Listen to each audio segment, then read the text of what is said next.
bersama Lapis. Pada hari ini kita akan mempelajari tentang fenomena karet. Nah, yang berhubungan dengan judul elastisitas zat padat dan hukum Hooke ya. Ini bukan bacanya Hooke ya, Hooke ya.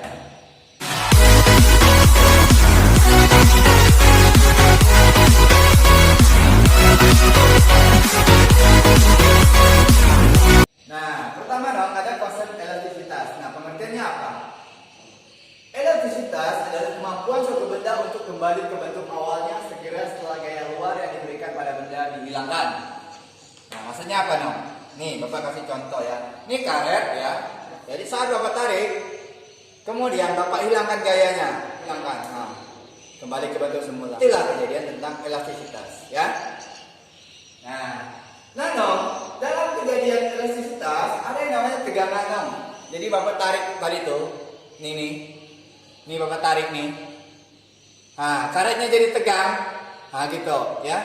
Nah, kenapa di sini saya bisa berikan ilustrasi ya, seperti batang ya. Batang Bapak tarik ya. Dengan luap penampak A Bapak tarik, maka tegangannya gimana? Tegangan itu gaya persatuan luas. Semakin luas suatu benda, maka gaya tariknya semakin besar. Jadi seperti itu ya. Nah, keterangannya ini adalah simbol dari tegangan, satuannya Newton per meter kuadrat. F itu adalah gaya, A itu adalah luas penantang meter kuadrat ya. Nih, jadi kalau Bapak contoh tuh kan kayak gini dong. Nah, ini kan punya luasnya gitu, punya luasnya. Karet ini kan punya luas, jadi Bapak tarik. Nah, saat Bapak tarik, otomatis karet ini tegang. Nah, gitu. Kalau mau nyari tegangan gimana? Berarti gaya tarik dibagi dengan luasnya. Ah, gitu ya. Paham ya? Tadi kita udah ngupas tentang tegangan, sekarang ada kata regangan. Nah, regangannya maksudnya apa, Pak?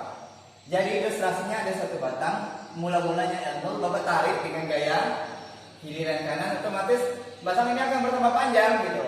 Nah, itu disimbolkan dengan delta L ya. Nah, maksudnya apa, Pak? Ini panjang mula-mula ya. Kemudian Bapak tarik. Nah, ada pertemuan panjang yang terjadi di sini. Nah, ilustrasi gambarnya di belakang Bapak ya. Nah, kalau mau nyari regangan, persamanya E sama dengan delta L per L0 ya. Delta L itu L kurang L0 ya. Ini apa nih? Ini panjang yang terjadi setelah ditarik, panjang totalnya setelah ditarik dikurang dengan panjang mula-mula, dibagi dengan panjang mula-mula. Kalau ini pertambahan panjang ya namanya, jangan sampai keliru. Pertambahan panjang delta L, panjang mula-mula L0, panjang seluruhnya itu L. Bisa ya? Keterangannya baca sendiri ya. Nah, berikutnya adalah modulus Young. Modulus Young namanya adalah modulus elastisitas, menyatakan sifat elastis suatu bahan atau suatu benda terhadap perubahan panjang. Jadi kalau mau nyari Young ini Young ini nama orang ya, itu E tegangan dibagi tegangan. Nah, tinggal masuk aja. Tegangan dibagi tegangan. Nah, ini induknya, ini anak-anaknya. Nanti kita tinggal turunkan sendiri bisa. Tadi kan sudah kita bahas sebelumnya. Tegangan E per A, E itu adalah delta L per L0. Nah, tinggal ini atas kali atas, tengah kali tengah ada gitu ya. Selanjutnya adalah pupuk. Bagaimana pengaruh gaya terhadap pertambahan panjang benda? Ya. Nah, ilustrasinya Bapak gambarkan dengan pegas. Pegas mula-mula digantung panjangnya L0. Kemudian kita tambah beban. Otomatis beban ini berperan menjadi gaya atau yang menyebabkan pegas ini tertarik ke bawah. Nah, ada pertambahan panjang, itu Bapak simbolkan dengan delta X ya. Nah, panjang seluruhnya apa, Pak? Bapak anggap aja X, itu pemisahan. Nah, ini ada K itu adalah konstanta pegas. Jadi, pegas motor dengan per pulpen kalian, kita kan pasti mudah narik yang pulpen kan. Kalau pegas motor kan nggak bisa kita tarik kecuali kalau kita duduk. Nah, jadi K itu adalah konstanta pegas. Karakteristik pegasnya, konstanta bahannya, paham ya? Maka persamaannya X sama dengan K dikali dengan pertambahan panjang pegas ya. Nah, ini yang umum sekali. Nah, selanjutnya ada grafik hubungan gaya dan pertambahan panjang pegas delta L ya.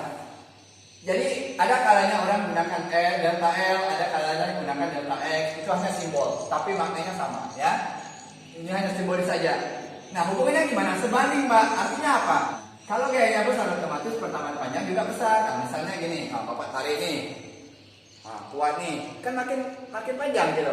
Nah, ini ilustrasinya. Nah, kalau Bapak tarik yang pelan, kecil juga gitu. Jadi sebanding maksudnya ya.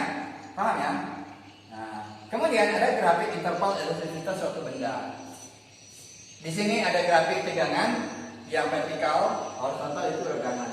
Jadi kita pernah narik karet ini sampai putus. Nah, inilah kejadiannya ya.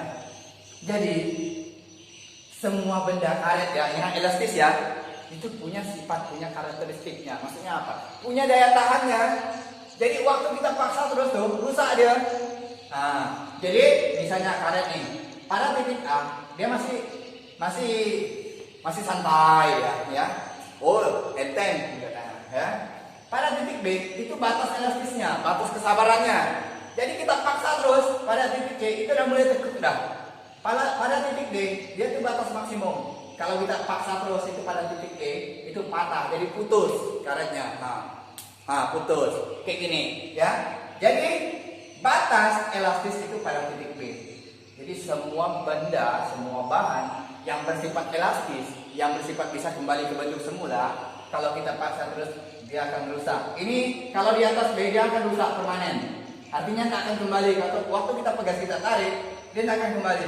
Kita pada titik D kita paksa lagi hingga tujuh E dia akan rusak, bisa putus, bisa patah.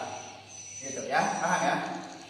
Nah, kalau mau nyari tan theta delta tegangan per delta regangan ya sama dengan E. Bisa ya? Saya mengerti ya. Oke, berikutnya adalah susunan pegas. Susunan pegas ini terbagi menjadi dua ya. Ada seri, ada susunan paralel. Nah, biasa waktu kita lagi kecil kita sering pakai ayunan yang model mana? Yang ini atau yang ini? Pasti yang ini. Kalau ini kenapa Pak? Ini pecah nanti kepala anak kalian tuh kalau pakai model ini pegasnya, ayunannya. Jadi gunakan pakai ayunan yang paralel ya. Gunanya apa nanti? Kita akan mengubahnya ya.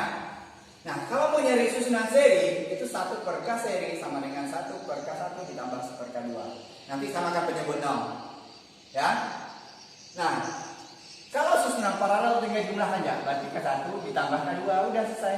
Sudah sepakat kalau dia satu pegas ya, persamanya adalah X sama dengan K delta X. Kalau dia lebih dari 1 maka kita harus ganti persamanya. Yang ini tak berlaku lagi. Kalau sininya Bapak ganti dengan seri ya. Kalau dia kejadian seri, maka F K seri, maka harus K seri dia dikali dengan delta X. Nah, kalau dia paralel berarti X sama dengan K paralel dikali dengan delta X ya. Kalau pegasnya lebih dari 1, tergantung kejadian baik dia paralel atau seri. Tapi kalau dia hanya 1 pegas pakai ini gitu. Ya. Nah, ini yang juga sering keluar dalam ujian nasional, ada yang namanya energi potensial pegas. Nah, energi potensial pegas ini terjadi pada saat pegas mengalami tegangan dan regangan. Nah, saat pegas dilepaskan atau gayanya dilepaskan atau gaya yang kita berikan itu dilepaskan, maka berubah menjadi energi kinetik. Nah, kalau energi potensial ada 2 persamaan ya, tergantung kalian. Ada energi potensial setengah dikali F dikali dengan pertambahan panjang ya. Atau setengah dikali K dikali delta X. Sebenarnya ini penurunan dari sini juga. Ini kalau Pak turunkan F tadi apa? K dikali delta X kan? Ya enggak? Nah, dikali dengan delta X, nah maka delta X kuadrat gitu. Nah, ya. Ini induknya gitu. Ya, bisa ya.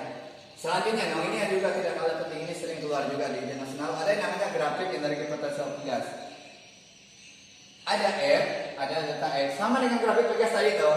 Nah, hanya saja yang paling sering ditanyakan itu ada yang namanya konstanta pegas pada dalam grafik ini berapa, kemudian energi potensialnya yang sering ditanya. Kalau dia konstanta pegas kalau dalam grafik ini itu akan selalu sama. Tapi kalau EP itu akan berbeda. Misalnya Bapak kasih contoh ini. Kalau Bapak ganti ya untuk nyari konstanta, F-nya 4, delta X-nya 2, berarti tinggal bagi 4 bagi 2, berarti 2 Newton meter kan, kuadrat kan. Kalau di sini 6 dibagi 3 juga 2 konstantanya.